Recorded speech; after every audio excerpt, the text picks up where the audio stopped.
आम्ही जे असं म्हणतो आहोत की शिंदे पवार यांच्याकडे जी माणसं आहेत हे सगळे चोर डाकू स्मगलर आहेत, खुनी बलात्कारी आहेत. त्यांना प्रोटेक्शन देणं, संरक्षण देणं हे यासाठी त्यांना सत्ता हवी आहे. सुनील शेळकेचं प्रकरण मी काढलं, बेकायदेशीर खनिज कर्माचं. कशी बेकायदेशीर तिथे खाणकाम सुरू आहे मावळ प्रांतामध्ये.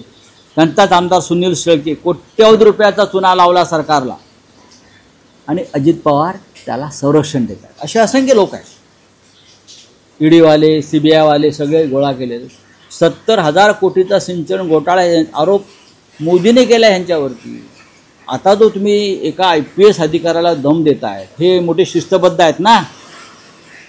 मी बेशिस्त खपावून घेणार नाही काय बोलतात ना ते. हे काय आहे? एका IPS अधिकाऱ्याला तुम्ही अशा प्रकारे दम देता.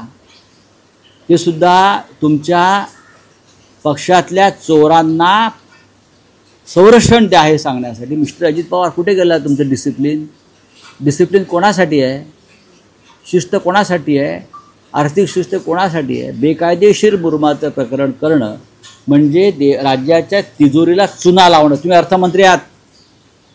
हे प्रकरण समोर आल्यावर नैतिकदृष्ट्या अजित पवारांना सरकारमध्ये राहण्याचा अधिकार खरं म्हणजे उरत नाही. याआधी नैतिकतेच्या मुद्द्यावर अशा प्रकरणामध्ये अनेकांना राजीनामे द्यावे लागलेले आहेत. या राज्याचा उपमुख्यमंत्री म्हणून घेणारा माणूस IPS अधिकाऱ्याला बेकायदेशीर कामांना पाठिंबा द्या म्हणून सांगतोय. एक तरुण IPS अधिकारी या महाराष्ट्रातली, तिला सांगतोय तो की मी सांगतोय ते कर बेकायदेशीर काम, आणि इतरांना हे कायदा शिकवतात. अजितदादा पवार इतरांना कायदा शिकवतात.